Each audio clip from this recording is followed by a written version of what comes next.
pelo suor de Cristo,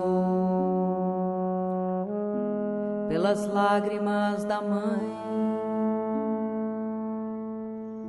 pelas dores. Buscando desvendar um pouco mais os mistérios da crucificação, a gente vem trazer hoje o papel importante que as mulheres tiveram nesse evento. Não aparece nenhum homem, a não ser o apóstolo João, acompanhando Jesus no seu suplício, né?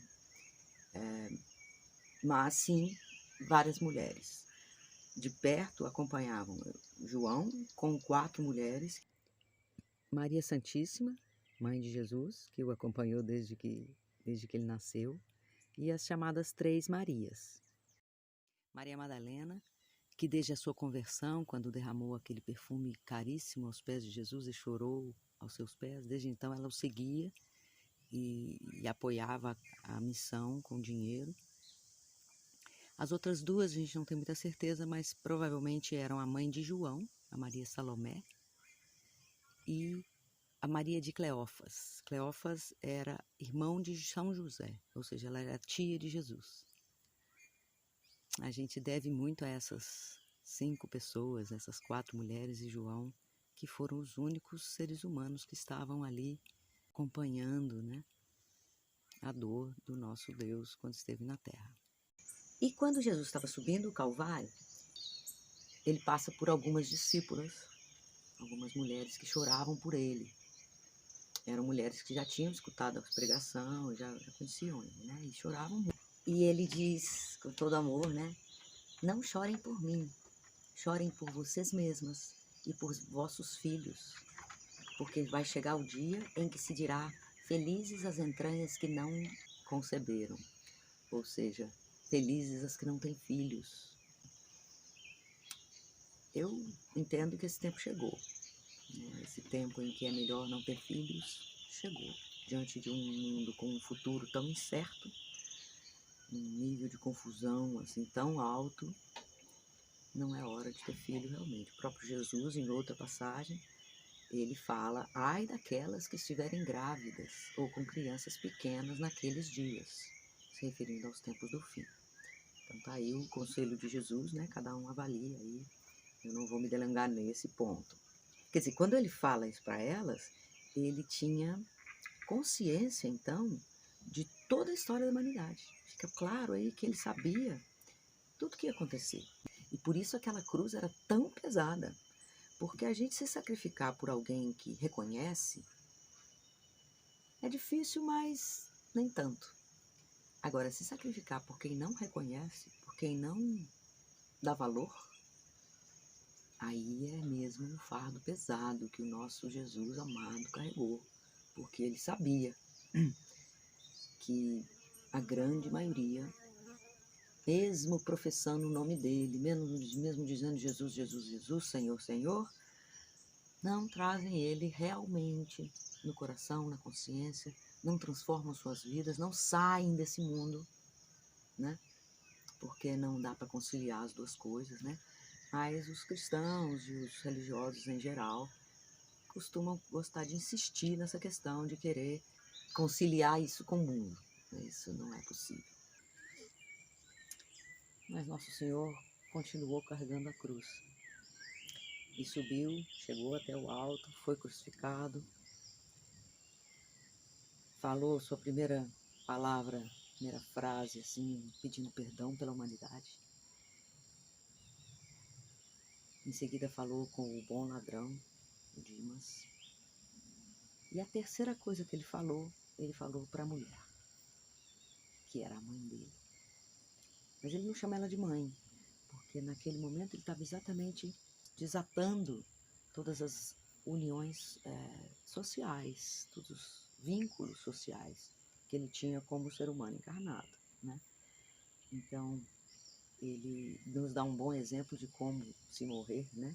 Na perfeição, que é exatamente não deixando nada sem ser resolvido e nem tendo apego, porque naquele momento de morte a gente poderia querer chamar a mãezinha, mamãe, mamãe, né? Ao contrário, ele nem pronuncia o nome mãe para já não aceitar esse consolo e esse apego que gera as relações, né? Esse amor humano em que ele estava se abdicando, né? Por amor ao Pai.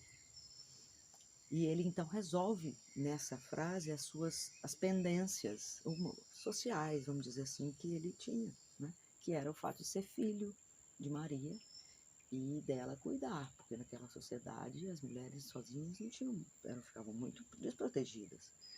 Então, com a morte dele, ele, para resolver isso, ele então escolhe um outro filho para ela, se desapegando totalmente, né?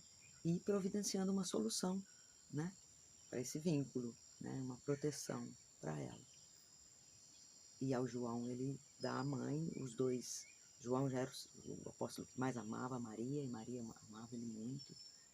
E eles, então, cumpriram essa determinação, né, de Cristo até o fim da vida de Maria. Então ele diz, mulher, eis aí o teu filho. E para João ele diz, eis aí tua mãe. Essa frase dele, ela responde a duas perguntas, duas questões que hoje em dia se levantam. Uma é que Jesus tinha outros irmãos, né? Porque na Bíblia cita os irmãos de Jesus, mas a palavra usada é uma mesma palavra que é usada também para primo. Então, ele tinha primos, né? Se ele tivesse outros irmãos, ele não precisava providenciar outro filho para Maria, né? Ela já teria outros filhos. Então, responde a essa pergunta. E responde também a uma pergunta hoje que as pessoas insistem muito, dizer que Jesus tinha alguma relação assim íntima com Maria Madalena.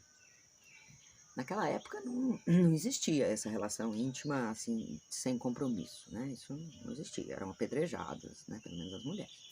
Então, isso não era possível. Ele poderia ter uma relação com ela e aí ser o esposo dela.